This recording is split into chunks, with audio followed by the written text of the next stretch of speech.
Welcome to Spine Chilling Chats podcast, where we like to spill the tea. If you're into the macabre and enjoy hearing about true crime, supernatural, or spooky experiences, pull up a chair, pour yourself a cup of tea, and get ready for some spine chilling chats with Manda and Ange.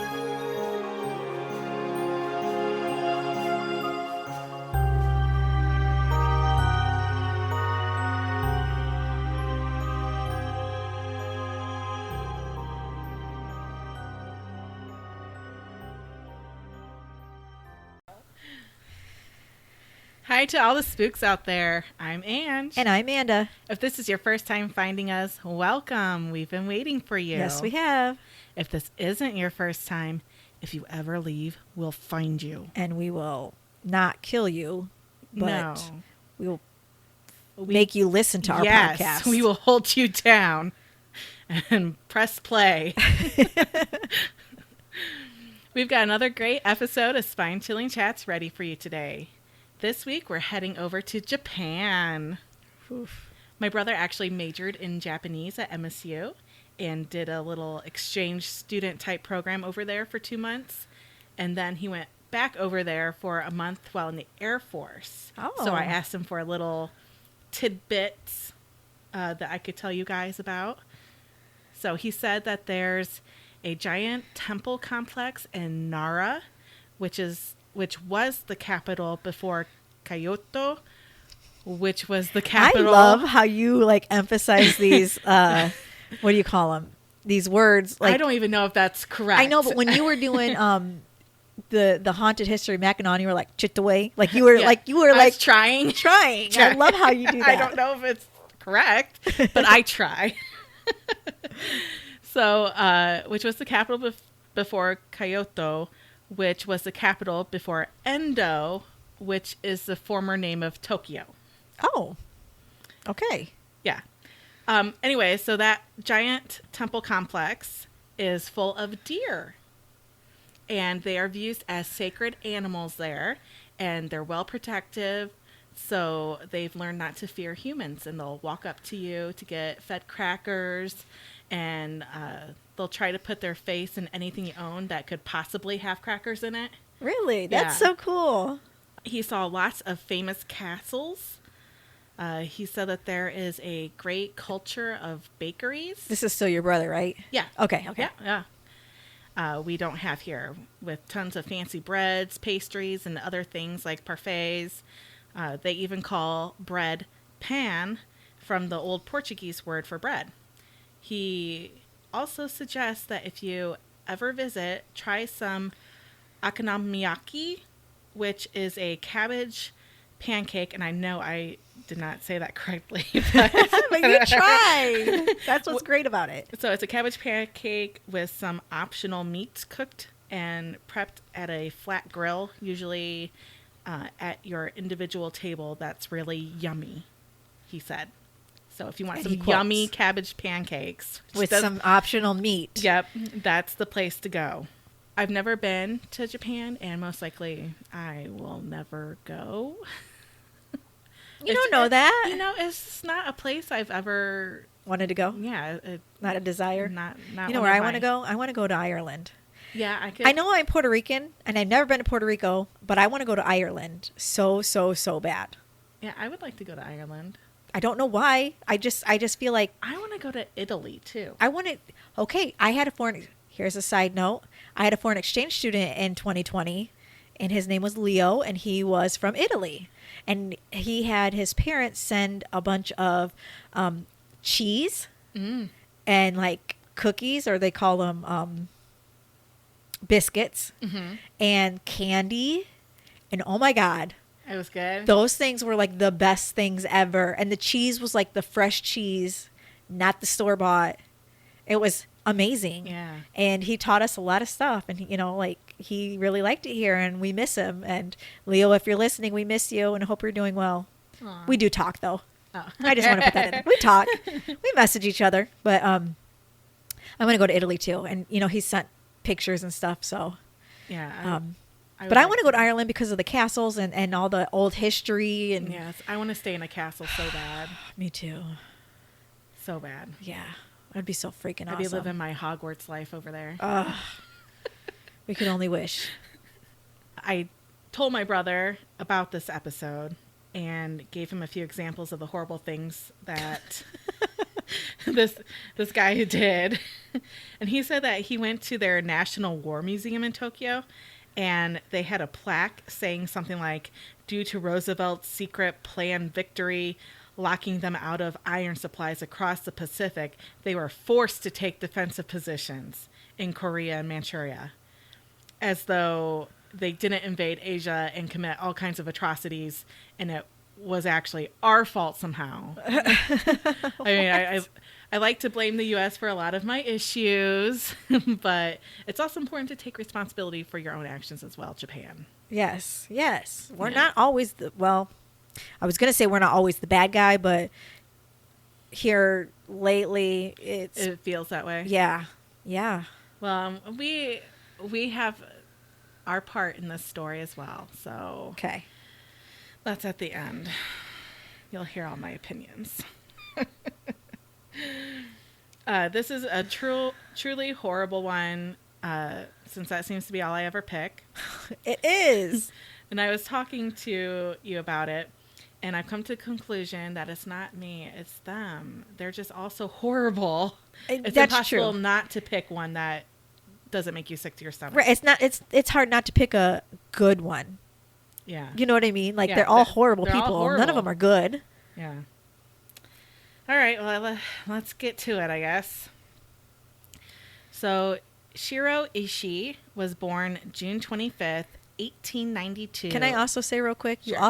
You also always pick the ones that have things that are hard to pronounce, Yeah, like different countries. yeah, I do. So why do you do that to yourself? Because I'm interested in it. Because, like, the ones that I tend to go for are also older ones, except for Sam Little. He was American. He was American, and he was not too old of a time frame. Right, but he was awful. Yeah, he was awful. So you always pick the awful foreign ones. But I like the foreign ones because I like to learn about other Yeah. areas. Yeah. And most of the American ones are covered here anyway. Yeah, yeah. So you we're hear trying to them be a little bit lot. different. Okay, anyways, he was born in 1892 in Shibayama, Japan. He was the fourth son of Katsuya Ishii, a wealthy sake maker. So that's cool to have your dad making Yes. sake. There wasn't any information on his mother, almost as though she didn't exist, but she had to have. Oh, yeah, And- because he's here. Yeah, So, I don't know who she was. Couldn't find anything. mm, The Ishii family was the community's largest landholder, and the residents of that community would pay dues to the Ishii family for them to protect them. So, like, they all worked for Ishii on his farm, making sake, okay. and in return, he provided for them. Oh, that's kind of nice, though. Well, I mean, he was, yeah. Yeah, Uh, in a way. Yeah, in a way.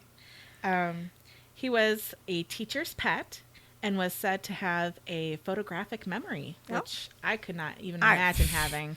I have a shit memory. I was going to say, I don't have a good memory, let alone a photographic memory. No. I can't remember what I did earlier today. No, me neither. Yeah.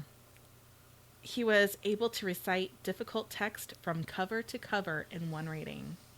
That would be so cool. Yeah. I love books, and if I could just memorize them all, Oh, I just like read a whole book in my mind. right. Like, you wouldn't even, you just You be wouldn't staring have off to into pay space for and they'll be like, Audible. what's wrong with Angela? she's just reading She's just reading. the Harry Potter series for the She's not 12th having a time. seizure or anything. She's just reading. That'd be cool, though. He was able to recite from cover to cover. Classmates often thought of Shirō as arrogant. Growing up as a sort of nobleman, since his family was very wealthy, they owned a large portion of the land over there. He knew he was high on the social food chain. He also was almost 6 feet tall, which is tall for An Asian An Asian person, Yes, yeah. that is tall. So he towered over everyone, which added to his air of superiority. So he liked to look down on people. Literally. Literally.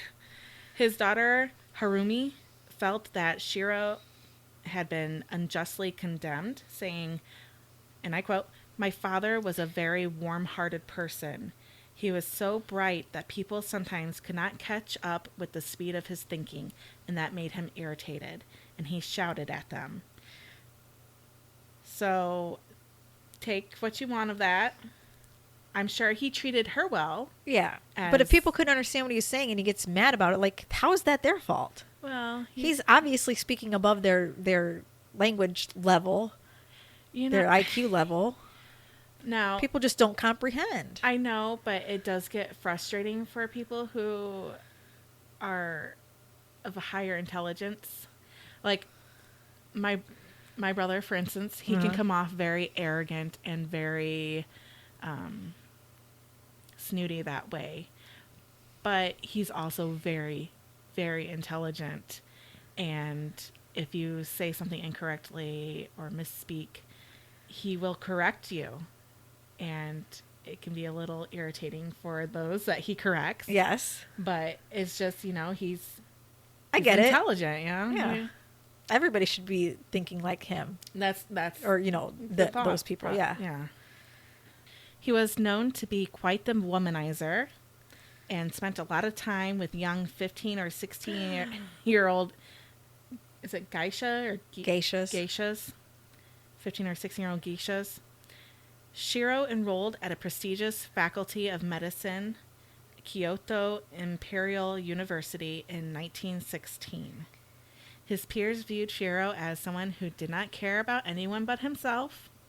He would not clean up after himself, which is a big no-no. Not cleaning up yourself in a lab setting is not only rude, but it's dangerous. Yeah. Like, there's a lot of... cross-contamination. I work in a building that has a lot of labs, and they have very strict protocols for their workstations because they're working with potentially, highly contagious specimens, and things can interact differently and cause a new species of infection. Or if something gets on you, it could burn you. Yeah. There's just different reasons why you need to keep your workstation clean. I don't know if he did this because he just thought he was above it, or he was just used to having other people clean up after him since he came from a noble family. I'm sure they had help. Oh, yeah. Yeah. I'm sure. So it might have just been out of habit to leave his messes behind and not necessarily something that he did intentionally. Not that I'm trying to make excuses for him, as he is a scum of the earth and a horrible, horrible creature. But I'm just not sure if it was on purpose. But another version I read stated that Shirō left the mess on purpose to sabotage his peers. Oh. Yeah. I guess I could see that happening. The professors would see the mess he would work at other students' stations and leave the messes at their stations. Oh. And so they would get in trouble for it.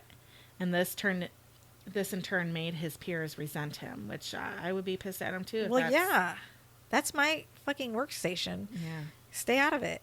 Quit trying to get me in trouble. So I don't know which was true. So I wasn't there. In 1918, an outbreak of the Spanish influenza took the lives of an estimated 385,000 Japanese people within the city of Kyoto, where Shirō was studying, being one of the hardest hit areas. What was the year again? 1918. That's one of the biggest pandemics that they freaked out about when COVID. Yeah. Like when COVID hit, they were all like, "Oh, this is the worst," blah blah. And I'm like, did everybody forget about the Spanish flu or something? No, it took out Edward Cullen.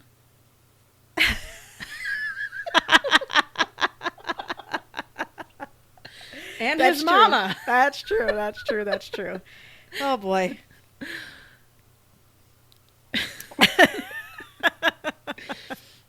So he dove headfirst into his coursework and research, gaining the attention of the school's president, Toro Saburo, Toro Saburo, just like Fox Yeah, and Socks. Toro Saburo Araki, whose home was nearby Shiro's regularly used lab. This was a big surprise to other students and faculty members, as it wasn't a common practice for students to have the personal interactions with high-ranking school officials. So here he was, like, being Mr. Arrogant, above everybody else, Mr. Nobleman. Yeah. Yeah, we'll see how noble he really is. Yeah, Shirō grew up thinking he was someone because his family was wealthy, so he had that air of confidence. He didn't shy away from others who were more important than him because in his eyes he was just on the same level. Shirō was hoping his friendship with the president would be beneficial, as the president had connections in high society. He also started courting Kyoko Araki, the president's very own daughter. Oh, imagine that. Yeah. He graduated in 1920 at 28 years old. Less than a month after graduating from the medical department of Kyoto Imperial University, Shirō began his military training as a probation officer in the 3rd Regiment of the Imperial Guard Division and became a surgeon first lieutenant in less than 6 months. Like everything else in his life, this came very easily for him. Of course it did. Yeah. Shirō heard that a large number of soldiers and officers came back from Siberia infected with the Spanish influenza and died. Even though the flu pandemic, for the most part, had run its course, it was a sobering reminder that in other parts of the world, it was very much still going strong. Mm-hmm.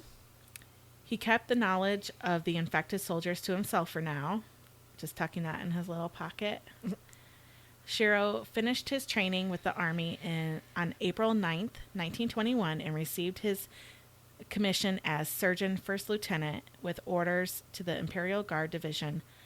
Once again, Shirō landed on top, as this is a very special position that worked closely with the head of state.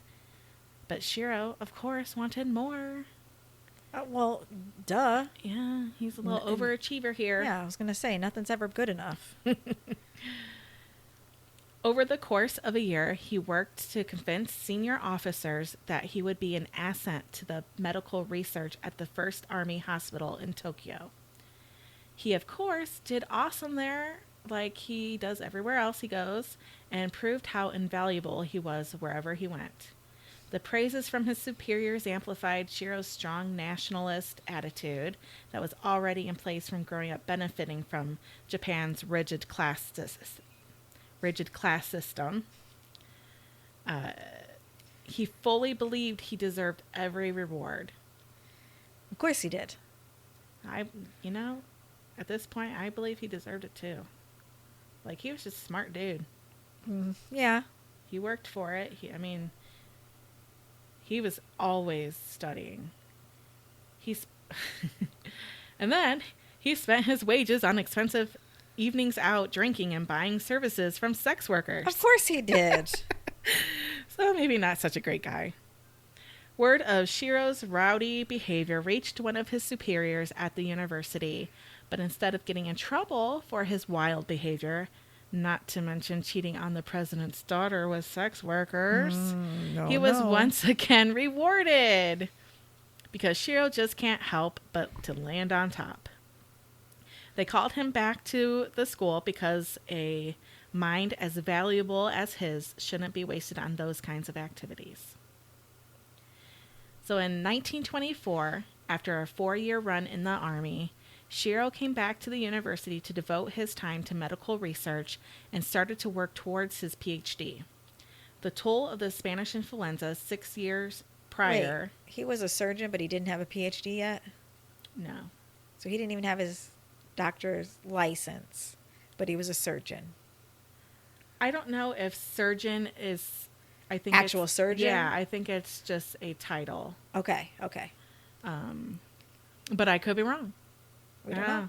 This is Japan. They might be different. Things are different. And this was back in 1924. The toll of the Spanish influenza 6 years prior stayed with him and motivated him to find not only treatment for it, but to actually be able to prevent infection of it. So he starts off, wanting to do good. Yeah. That's awesome. This gave him his course list consisting of bacteriology, human pathology, and blood sera. He concentrated on viral transmission. He was then sent on a research mission to Japan's Shikoku Island. A new disease was spreading out of control.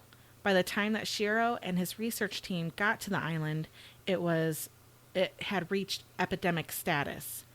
So it was going rapid there. Yeah. This wasn't their only concern on the island, though, as a strain of spinal meningitis was also spreading at an unprecedented pace through a contaminated water source. Now Shirō and his team were at a high risk of contracting 2 deadly diseases, one of which they didn't know what it was yet. Shirō had the idea to create a water filtration system to help protect he and his peers, not to mention the population that lives on the island. I could imagine being on a secluded island with 2 different dangerous, contagious diseases running rampant through the population. Yeah. I'd be 2 at the same time. I'd be like triple masking it. Yeah, or making a boat and rowing off that island. Yeah. Yeah, but if it was there, I'm sure it was other places too. Like the flu was other places. Yeah, but I don't know, because it's an island though. I don't know how much it was spreading. So people travel. Yeah. Oh. Oh. Even with PPE, or personal protective equipment, for those of you who don't know what PPE is, there's still a level of personal risk. Shirō and his team discovered that the mysterious disease was being spread by mosquitoes. They were then able to isolate it to study it. They named it Japanese bee encephalitis. Symptoms can include fever, neck pain and stiffness, muscle spasms, nausea, seizures, and even coma. It can also end up causing lethal brain inflammation, hence the encephalitis part of the Japanese bee. Encephalitis. During Shirō's time on the island in 1924, 3,500 people in the Shikoku region died from Japanese bee encephalitis. With Shirō's research, other doctors and scientists could look for a cure or at least treatment for the disease. Shirō's filtration system also was a giant asset to the Japanese military, making him once again an invaluable contributor to the military, gaining him immeasurable amounts of respect back at the Kyoto Imperial University when he returned. He also ended up marrying Kyoko Araki, the daughter of the university president, and secured his position as a high-ranking member of society. Shirō continued his research, gaining more understanding of human illness. Okay. So, in 1927, at the age of 35, Shirō received his PhD and returned to the Japanese military. They stationed him at Kyoto Army Medical Hospital, which is where he was wanting to go. The facility was conveniently close to his lab at the university, so he was able to continue his postgraduate research. One of his experiments actually aimed to treat gonorrhea. So he's out there trying to save you guys. Right, so don't be hoes. He was probably more concerned about himself since he liked visiting prostitutes. Sex workers, my bad. Yeah, you really need to get on the PC level here, okay? In the lab, Shirō and his colleagues injected patients with malaria blood cells to artificially induce fever, which then killed off the STD. But it doesn't artificially induce the fever. The fever is real. Yeah, but it's... And malaria is real. But this is creating a vaccine. Yeah, but it's... When you're creating a vaccine, you're being injected with the virus. But the virus is real, not artificial. It's not fake. Well, it's malaria blood. So I'm assuming it was safe because this is before he got crazy. Okay. Okay. I'm assuming this is a safe way to. A safe way. Yeah. Okay. But Shirō wanted a research topic with some pizzazz to it, not just curing a venereal disease. So far, Shirō, he's not seeming too bad of a guy, right? A little arrogant, but he kind of deserves to be with the amount of intelligence this guy has. So you're probably wondering, Ange, why are you telling us about this upstanding member of Japanese society? You usually just tell us about the fucked up people of the world. Right? That's what you're saying? Yeah, that is exactly what I'm saying. I like, you thought it would always be. give up the fucked up people, so, like, why is this guy a good guy? Well, hold on to your tits, because this is where things start to turn a little dark. The pizzazz he was looking for fell into his lap. In 1927, he found an article written by Japanese First Lieutenant Harada. It spoke of the Geneva Protocol Treaty that was composed by the League of Nations in 1925, banning the use of chemical and biological weapons, citing the potential for catastrophic consequences worldwide. In the end, 128 countries, Japan included, signed the treaty. Shirō believed that the other countries intended to create these chemical and biological weapons in secret and thought Japan should too. He then contacted multiple high-ranking officers he made connections with throughout his career in the military, even reaching out to war ministry officials to pitch this idea to them. But no one would go for it. Since Japan had already signed the treaty, not to mention they didn't want to create a budget for this sort of research, Shirō was told no. Shirō isn't one... For once he was told no? Yeah. Oh, poor guy. Poor guy. Shirō isn't one to take no for an answer, so he decided he would need to prove that the other countries were already violating the treaty. So in 1928, 36-year-old Shirō packed his bags and left for a 2-year tour of the world, stopping in Belgium, Canada, Denmark, Egypt, Finland, France, Germany, Hungary, Italy, Poland, Singapore, the Soviet Union, Sweden, Switzerland, Turkey, the UK, and the US. So pretty much the world. Well, the big ones at least. Gathering what he believed was proof he needed. It's believed that private nationalist military leaders helped to fund this expedition. While Shirō was on his snooping trip, politics in Japan were getting heated. The aggressively expansionist military grew resentful of the current government officials. In June of 1928, Marshal John Swollen, the warlord ruler, that just sounds cool, warlord ruler? Warlord ruler. Say that 3 times fast. The warlord ruler of Chinese Manchuria was mysteriously assassinated. And even though the Prime Minister of Japan, Tanaka Gishi, hadn't authorized the killing, he also didn't hold the assassin responsible. This oversight forced Gishi to resign and made it possible for the Guangdong army to rise up. They forced their agenda onto the Japanese government through a series of indiscreet coup attempts.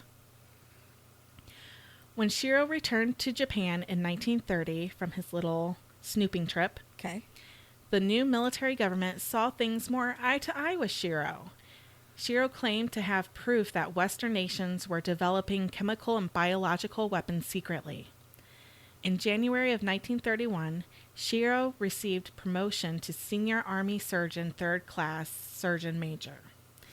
According to Shirō's followers, he was extremely loyal to the emperor, which is also... Who wouldn't want the title emperor? Right. Like, that just sounds badass. I want to be an emperor. Right. You would be an empress. Well, yeah. You know what I mean. Or, whatever. You do you. I support you either way. Yeah, don't tell me what I should be. He was extremely dedicated to his work and would even stop to work at the lab after spending the evening out with friends. So he'd work at the lab drunk. Yeah. He was also Smart. known for his heavy drinking, womanizing, and embezzling habits, which were tolerated by his colleagues. Shirō was described as an impassioned nationalist, and this helped him to make connections with those capable of getting him the funding he needed. He lectured students on immunology during the day and then went on to secretly develop lethal bacteria and chemical poisons in labs at night. Oh my gosh. He discovered lots about viruses such as anthrax and typhoid, but he would never truly be satisfied with his work. until he could test on human subjects. So, was he making these diseases to kill people, or was he actually trying to make them to help people? Well, he's not creating the viruses. These are viruses that already exist. Yeah. He's just studying them at this point. But he wants to learn what they do more in depthly. But to like help people? Originally, that was his focus in the beginning. Now it's turning to where he's thinking about trying to use them as weapons. Okay. All right. In 1932, the Japanese government put him in charge of a testing and production facility being built in the Chinese province of Manchuria. Japan had invaded this province the previous year and took it over, setting a puppet-like ruler in place, so someone that they could manipulate. Right away, though, there were issues with the city of Harbin, where construction was underway. Being a prestigious area, it would be difficult for Shirō to conduct his human experiments secretly. Nevertheless, he excitedly began work at the inconspicuously named Anti-Epidemic Water Supply and Purification Bureau. Wow. That's a mouthful. Yeah. Within months, Shirō requested to open another biological warfare compound in the remote village of Yinha. His request was granted in late summer of 1932. The Japanese military then infiltrated, pillaged, and burned over 300 homes and shops within a 500 square meter area. The people of the Yinha area were given 3 days to leave, and for those who didn't leave or couldn't leave, they became the first victims of Shirō Ishii's research. Oh, gosh. Okay.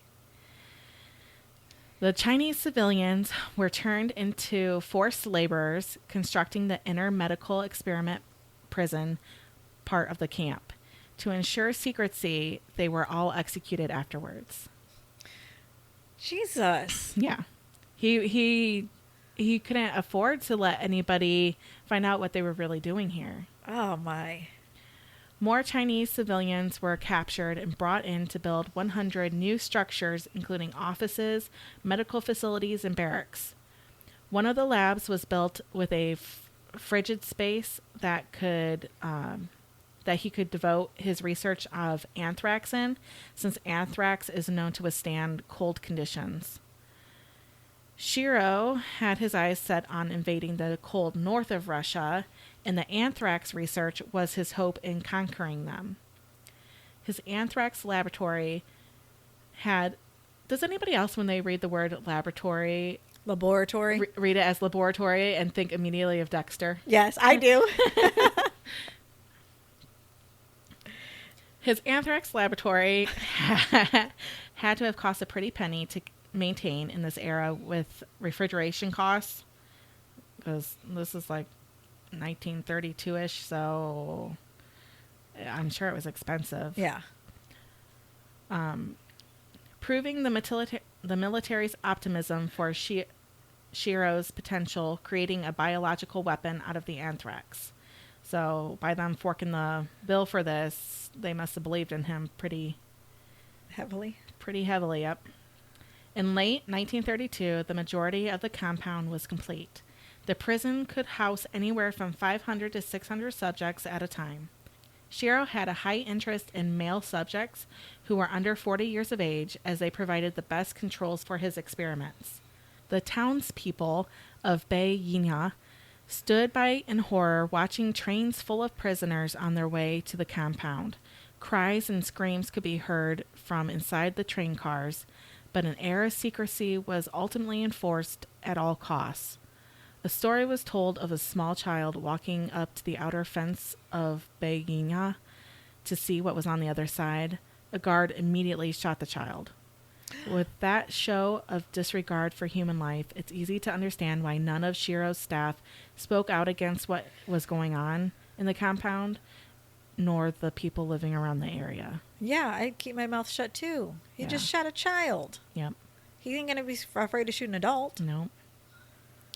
What Shirō did inside the compound walls, no one else had really ever dared to try at that point in history.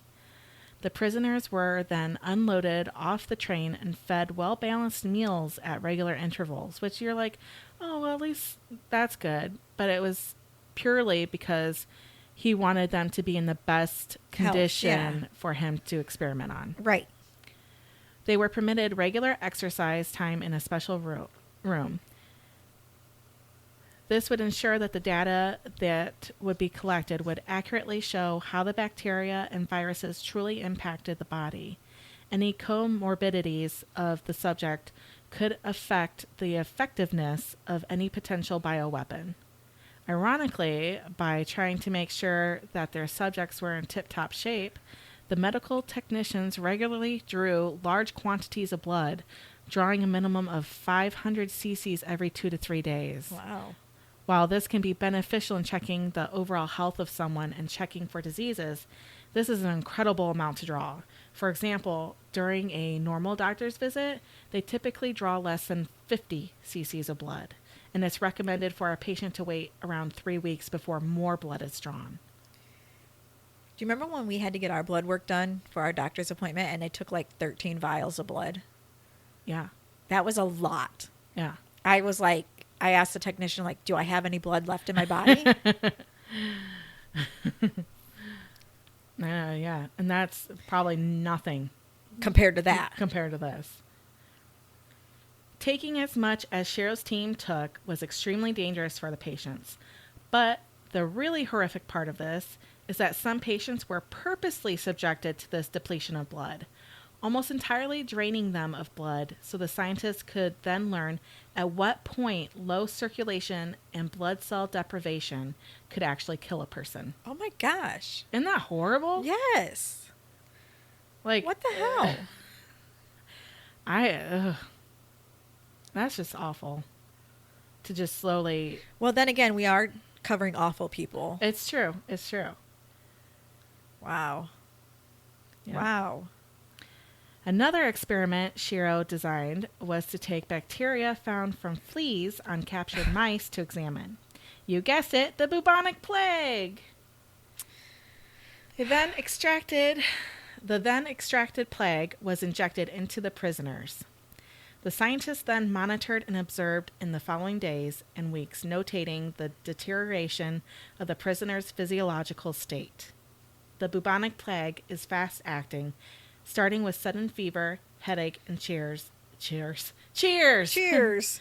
and chills, moving to muscle aches, confusion, and fatigue. Their lymph nodes would swell in the neck, armpit. Armpits? I mean, I'm getting tongue. It's whenever, And I have it's to not read, even late. I know. It's just, and I don't really talk a whole lot normally, Right. and so when I have to do these, It's a lot. my tongue gets tired. Twisted. Tongue gets tired.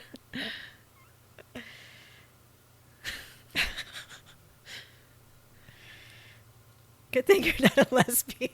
Well, I was just thinking, I can just hear my husband saying, "I'll give something to make your tongue tired." That Yeah. too. Boys. Their lymph nodes would swell in the neck, armpit, and groin areas, often referred to as bubos, hence bubonic, Okay. and typically appeared within the first week of infection. While this experiment is entirely inhumane, it did provide invaluable insight into one of the most infamous plagues in human history. Another experiment Shiro's team did was to take cholera, typhoid, and dysentery bacteria and put them into milk and then force the prisoners to drink it. So infecting them that way. Why they had to ingest it, I don't know. Other diseases were injected into sweet treats and dumplings, then fed to the prisoners. The lifespan of prisoners averaged only 30 days once entering the walls of the compound. Oh my gosh. Yeah. I can't even comprehend how these poor humans felt in their last month And they of went life. in there blind, right? Like, what Well, lured them in there? they were kidnapped, and Oh. they would take people who, from the Manchuria, like the outer city So nobody area. volunteered. No, Oh. no, these are definitely people against their will. Okay. Knowing the food must be contaminated, but if they refused to eat, they would either starve or they would just be killed in a possibly even more horrific way. The sheer panic of knowing your inevitable fate must have been unimaginable. Yeah. Just Knowing know either way you're going to die. I'm going to die here regardless. within the month. I'm going to be dead. Like, how do you even wake up? How do you even want to actually live? Just be like, No, take me out now. Yeah, just Why torture me? yeah. And it was torture. It was definitely torture. When they weren't being subjected to different diseases, they had to worry about being blown apart by bombings. Shirō would do controlled bombing of entire units so he could see if the prisoners could survive different explosive impacts. The doctors/scientists/sick fucks then monitored the slow, painful deaths of those who survived. What does bombing have to do with infectious diseases? Well, he's working for the military, though. Oh, so he's doing multiple experiments. Yeah, so he's doing experiments for the military as well. Oh, okay. This is a military funded research. This is a fucked up military funded research. Yeah. By the fall of 1932, the compound was performing experiments left and right and needed more subjects to test them out on. Due to the brutal winters faced by the Kwantung Army, they needed to find the best method for treating frostbite and increase their productivity because, heaven forbid, you get frostbite and it slows down your productivity. Right. Yeah. You're going to kill them anyway. Well, these are the Army is wanting them to research this. Oh. So their soldiers increase their productivity instead of just getting frostbite and having to either die or be shipped back home. Shiro's team gathered some prisoners and subjected them to freezing and unfreezing. The experiments sometimes included observing test subjects whose limbs had been frozen and then severed. The team reported to General Akamura Yasuji, Deputy Commander-in-Chief of the Kwantung Army between 1933 to 1934. They reported to him to tell him that the best way to treat frostbite was to soak a limb in water at 37 degrees Celsius. This conclusion was reached after limbs of the logs were frozen every year in Ishii's unit. According to the December 28th testimony of witness Ferrucci at the Khabarovsk trial, experiments in freezing humans were performed every year in the detachment in the coldest months of the year, November, December, January, and February. The experimental technique was as follows. The test subjects were taken out into the frost at 11 o'clock at night, compelled to dip their hands into a barrel of cold water, and forced to stand with wet hands in the frost for a long time. Alternatively, some were taken out dressed but with bare feet and compelled to stand at night in the frost during the coldest period of the year. When frostbite had developed, the subjects were taken to a room and forced to put their feet in water of 5 degrees Celsius, after which the temperature gradually increased.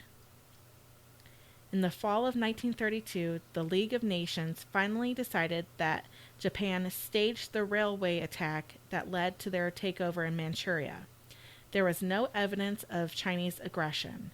The League of Nations recommended, this is in air quotes because I'm almost positive it wasn't just a recommendation, Okay. that Manchuria be returned to the Chinese people and for Japan to get the hell out of there. Okay.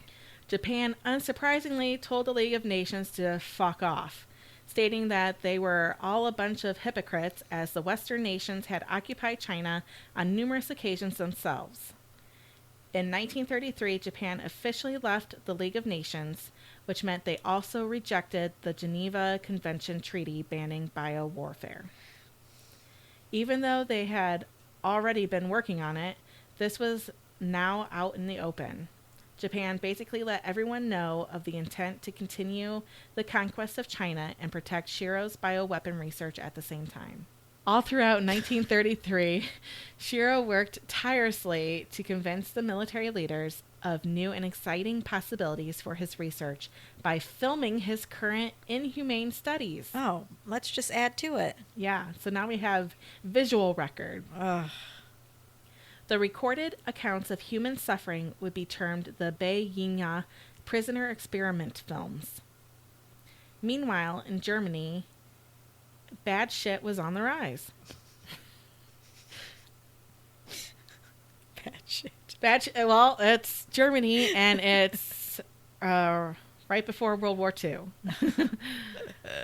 Okay. Meanwhile, in Germany, bad shit was on the rise. Tensions rose everywhere, but no one could anticipate the absolute horrors of the German concentration camps that would soon be reality. And certainly no one realized such horrors were already being performed inside the walls of Shiro's compound. Japan renamed Manchuria to Manchu Gao, still under Japan's puppet government.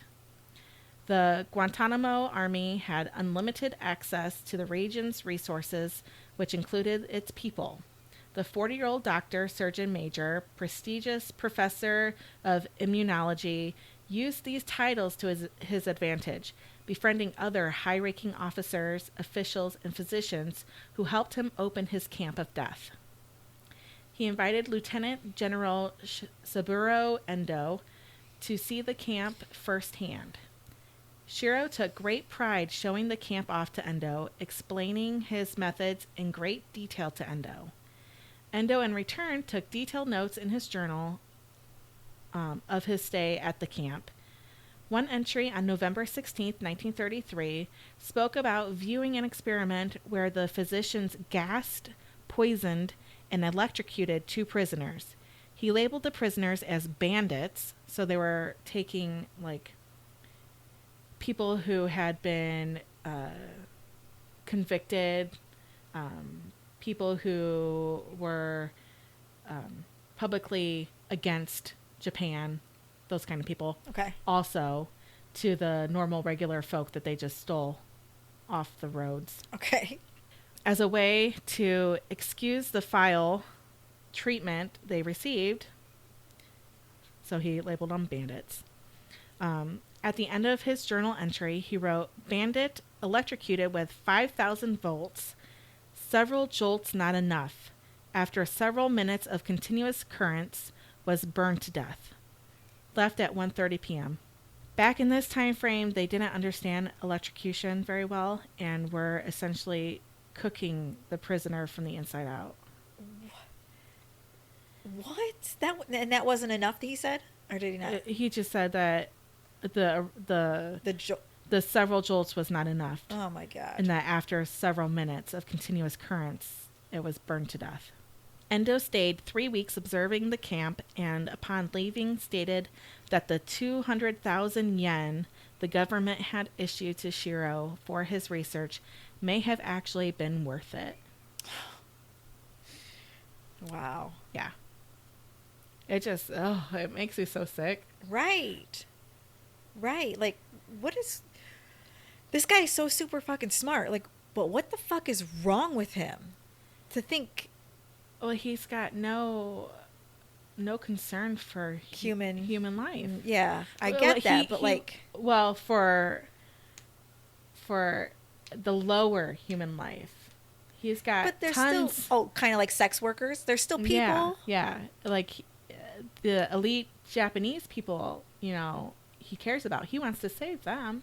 He wants to create cures for them, but by testing on the lower class people. Yep. The fuck, man. Yeah. Shiro's students at Tokyo Army Medical College were impressed by him as well, jizzing their pants for every reaccountment of the tests Shiro's team conducted. Shiro's ego grew seeing the students' reactions and thought of this as a way to recruit future physicians to help him with his growing empire. No, thank you. He stressed the importance of keeping honest, accurate notes on what happened to the prisoners' bodies after injecting them with various diseases. It didn't take a lot of convincing to get the students on board with Shiro's experiments, as the students considered Shirō something of a national hero. Oh my God. He had done what no other doctor had been able to do. The medical knowledge Shirō gained through his human testing would become invaluable, so he thought. But all of his success was possibly to come crashing down as his Bei Yinha facility experienced a security breach in the fall of 1934. Good. A prisoner man named Lee noticed the guards were drunk due to them celebrating the Japanese Mid-Autumn Festival. He took advantage of them not being up to par and planned an escape. He reached through the bars of his door and hit the guard over his head, knocking him out. He unlocked the shackles of his legs, freeing himself. He then proceeded to unlock all of the other prison cells in his block. Good for him. Few were strong enough to follow him to freedom, and only 30 men made it outside to the 3-meter-high wall that surrounded the prison. A blessing to them, a recent rainstorm had killed the prison's electrified barbed wire, making it possible for them to climb over. Lee, the actual hero that he was, stayed at the bottom to help hoist his fellow prisoners up over the fence. Unfortunately, the drunken guards yelled in a panic after realizing the escape. The guards hurried outside to find them in the process of climbing the fence and shot openly into the group of escapees. 11 died on the spot, Lee included. 20 men managed to make it over the wall, 8 of which were killed or recaptured before they reached the nearby village. The remaining 12 were free thanks to the help of elderly locals who aided in their escape from the city. The 12 survivors disappeared, and their personal accounts were never directly recorded, probably for the fear of being dragged back to that hell. Well, that and how do we even know they survived when he was doing all these experiments with the diseases? Yeah, they could have passed away. Yeah, that's true. They could have And been he infected with infected something. And they infected the fucking village now. Yeah, possibly. Not that the villagers knew what was going on. I'm sure they knew something was going on. Yeah, but like that specific thing, like Yeah, that it was diseases, Yeah. highly contagious diseases. Shirō was pissed and saw the security breach as an insult to his authority. The threat of exposure and possible scandal pushed Shirō forward to insist that Bei Yinha be shut down immediately. Bei Yinha was torched to the ground, destroying all evidence of what took place there. Under the request of Shirō, a network of facilities were constructed in new areas like northern Manchuria, southern China, Thailand, Singapore, the Philippines, and New Guinea. Shirō pointed his focus on one site in particular in Pingfang. I don't know, Pingfang. Pingfang. So they say ping pong, ping pong. Which is around 16 miles southwest of the original Manchurian biowarfare facility. It was named the Epidemic Prevention and Water Supply Unit of the Guantanamo Army. They just really like their long, lengthy That's what titles. I'm saying. Like, man. Each of them are a mouthful. Just like those cities that I had in mind. Yeah. Like, my God. But would later become known as the infamous Unit 731.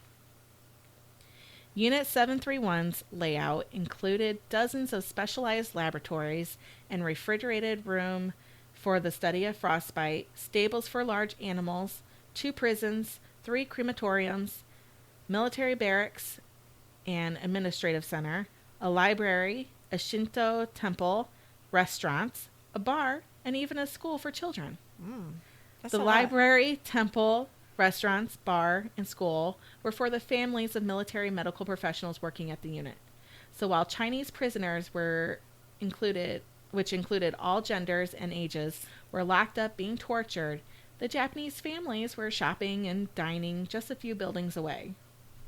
Wow. Yeah, and That's crazy. it's sickening. Yeah. Shirō lied to the Manchurians, telling them the 150 building site was going to be a lumber mill.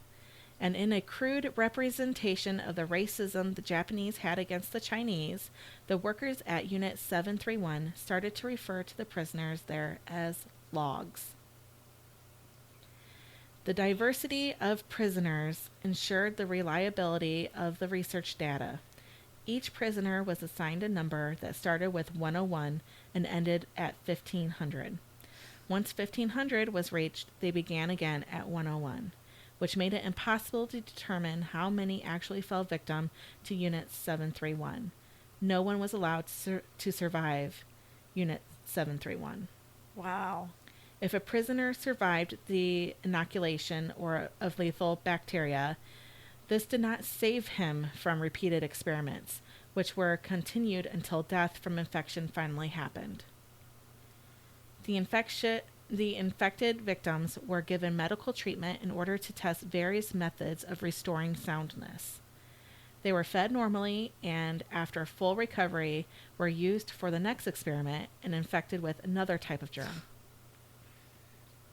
Yeah, so, like, What the it's just hell? torture over and over and over and over Right. until you finally die. I'd just commit suicide or something. I bet a lot of them did. I'm sorry about that. Don't commit suicide. Please dial 988 if you're having problems. Unless you're in a death camp. Right, but I don't. We don't people condone get- suicide. right. Just got heavy, man. I know. I had thought about what I said, and I was like, oh, shit. No. I'm sure they understood. And if not, she didn't mean that. I didn't mean it, literally. Ultimately, no one ever left this death factory alive. Since Unit 731 had been labeled a lumber mill to the locals, most either did not worry about the complex or were too afraid to do so. The role of prison warden was assigned to Shiro's own brother, Mitsao, to ensure no secret leaked out. So keep it in the family. They also had a blatant disregard for the Chinese locals whose town they were overrunning. Chinese families were made to evacuate the Manchurian villages that spanned Pingfeng, and the men from various households were employed as construction workers. They were overworked and underpaid. To make matters worse, Shirō weakened them further by giving the men heroin-laced cigarettes. Being highly addictive, it didn't take long to get them hooked. This impaired their physical and cognitive functioning. It also made it likely that his workers would then be physically and mentally addicted to working for him. Working for Shirō became their only way to feed their heroin addiction. Two birds, one stone, I guess. I guess. In 1936, before many of the Pingfeng labs were even finished being constructed, Shirō directed military personnel to go ahead and bring in the prisoners. He was ready to get started on his research again. In honor of his new Unit 731, Shirō gave the most spine-chilling speech to his staff. He said, and I quote, "Our God-given mission as doctors is to challenge all varieties of disease-causing microorganisms, to block all roads of intrusion into the human body, to annihilate all foreign matter resident in our bodies, and to devise the most expedient treatment possible. However, the research work upon which we are now to embark is the complete opposite of those principles and may cause us some anguish as doctors." End quote. Oh, my. Doctors take an oath to do no harm. Shirō is saying right here, fuck that, we do what we want. Yeah. Yeah. It may be uncomfortable for us, but we're going to do it regardless. No one is going to challenge him. It would cost them their careers, or even worse, their lives. Mm-hmm. Shirō spent 3 months each year in Japan researching bioweapons alongside graduate students from the Tokyo Army Medical College. He also traveled to various institutes to talk up his cutting-edge facilities to students. promising hands-on experiences for those interested, even promising vivisection. For those of you who have never heard the word vivisection before, be thankful for that. But I'm going to tell it to you right now. I was going to say, I don't know what it is, so tell me. Vivisection is surgery conducted for experimental purposes on a living organism, typically animals with a central nervous system, to view living internal structure, but in this case, on living humans. So think of dissection, what that is. Yeah. This is while they're alive. Oh. The Are they awake? I'll get to that. Oh, okay. The scientific community understood that testing on living subjects allowed them to see the course of disease in the body before it had run its course. Now, prisoners were injected with diseases like the bubonic plague, smallpox, and typhoid. In the weeks that followed, they were wheeled into a viewing room, restrained, and dissected while they were still alive. This part is particularly just horrible. Anesthetic was optional and typically was not used because of theories that such substances obscured the accuracy of the findings. Administering any drug could change the organ function, especially in the prisoner's weakened states. There also could be a difference in the gastrointestinal tract as anesthesia slows the intestinal muscles. Often, various innards were removed during vivisection to examine if humans could live without vital organs. Other times, they would partially dismember bodies and sew them back together to test how the body responded to certain parts when certain parts were fused. What? And I cannot stress this enough. The fuck? Yeah. So they would, while somebody's awake, while somebody's alive, take out like their liver and see how long they can survive without their liver. That's insane. This doctor is crazy. It's like, and the whole dismemberment, how I'm understanding this part, which maybe I'm wrong, is that they would dismember, say like take off an arm, mm-hmm. and then they would reattach it somewhere else to see how the parts fused. Oh. That's how I understood it. I understood it as they took the arm off and then put it back on to see how it fused, if it was going to fuse back together. Yeah. Oh, maybe that's it. Yeah, like reattach itself and be a useful limb. Maybe. That's less horrifying. Yeah, for real. I just went straight there to the top of, oh my fucking God. I'm like they're making little Frankensteins out here. Oh, like It's like still that horrible. baby doll in fucking Toy Story. Yeah. Or the Barbies. no, The Barbie movie. Like, this makes me think. I didn't watch it, but Robbie did, and he told me about it. Human Centipede. Oh yeah. Like, yeah. Like, are they doing shit like that here? Because it kind of Probably. sounds like they are. Probably. Okay. Some prison blocks were dedicated to women and children who were often used to monitor sexually transmitted diseases. Women and children. So they gave children STIs. Yep. Syphilis rendered absolute horrors on the poor prisoners subjected to it. Initially, Shirō and his team injected women with the disease, but they didn't like how it wasn't a real result since syphilis is spread through human contact. So, of course, they had to have accurate data. So they forced involuntary sex between non-infected and infected prisoners. But they only infected women and children. So were they having the children have sex with the women? Or did they have women have sex with an infected woman have sex with an uninfected man? I would assume that. Okay. That's it. Less horrifying, but still horrifying. Yeah, they didn't mention like children having to perform sexual acts. Okay. They did talk about. Well, I'll get to it. Okay. Anyone who resisted having the involuntary sex was shot. Sometimes the assaulted women would end up pregnant, their babies ripped from them at birth to be inspected to see if the syphilis had transferred from mother to child. The infection can easily be transmitted via the placenta during development. This is known as congenital syphilis, and about half of the affected babies die from it shortly before or after their birth.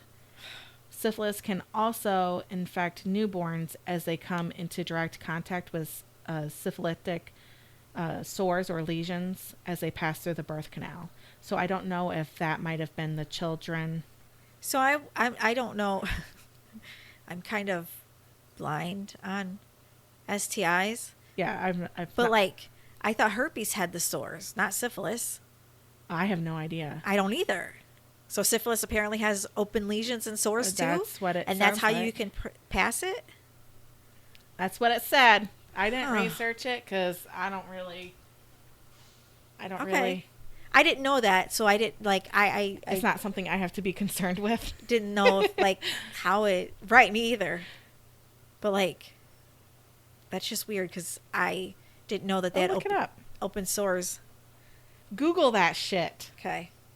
I will continue while you Google. Okay. Not How only do you were spell syphilis? oh SYPHILIS. Got it. Oh. Oh, did it show pictures? No. Well, I'm sure there will be pictures, but white or gray warty growths, most commonly on your penis, vagina, or around your anus. A rash on the palms of your hands and soles of your feet that can sometimes spread all over the body. It's not usually itchy. White patches in your mouth, flu-like symptoms such as high temperatures, headaches, and tiredness. Warty growths. Ew. What the fuck? That's horrible. So the first sign of syphilis, the incubation period of primary syphilis is 14 to 21 days. Symptoms of primary syphilis are small, painless, open sore or ulcer called chancre on the genitals, mouth, skin, or rectum that heals by itself in 3 to 6 weeks. Enlarged lymph nodes in the area of the sore. But like, it heals in 3 to 6 weeks. But is it? Maybe they it have treatable. Maybe there's like they have outbreaks like herpes. Maybe it heals, but then it can come back. It says penicillin, and the dosage and the length of treatment depend on the stage and the clinical manifestations of the disease. Oh, so they can cure it? So then? they can cure it. It Well, takes that's about good. 3 weeks. 3 shots of penicillin with 1 shot given each week for 3 weeks. Well, that's good. 1 shot of penicillin in the early stages, 3 in the late stages. Okay. So it's a curable disease. And it's a simple cure. So, but I've seen people, I've read or seen documentaries where if syphilis went untreated, it gives you symptoms of like schizophrenia. Oh, really? Yeah, It like starts to makes you affect go your crazy. mind? Yeah. Yeah, it's weird. Oh. Yeah. Okay, enough about STIs. Yeah, okay. Well, The more you know. not only were the women raped in the name of science, but they also got raped by Shirō's staff. Of course. A story that's been told was a worker who saw his colleague sexually assaulting a female prisoner. He got a little horny. He unlocked a nearby cell and took a Chinese woman who had been used in a frostbite experiment. She was missing several fingers. Her skin was black as gangrene had run its course already. Still, the worker grabbed at her with the intent of raping her. It was only when he saw her infected genitals did he leave. He didn't care that she was suffering, having frostbite, that's painful. Yeah. That's painful. Only that in raping her would risk his own health. Yeah, because let's save ourselves. Yeah. The fuck. As requested by the command of the Japanese Air Force, Unit 731 also housed a pressure chamber that would test the endurance of human organs at high altitudes. In this chamber, men died painful deaths. It was well known in the Japanese scientific community that humans were used as test subjects for their scientific papers. In fact, some scientific papers from Unit 731 research refer to their subjects as Manchurian monkeys, Taiwan monkeys, Formosan monkeys. It was an open secret in the Japanese Medical Society that they were using humans as experimental subjects. So it says that the men endured painful deaths, but weren't they all painful deaths? Yeah. Yep. Jesus.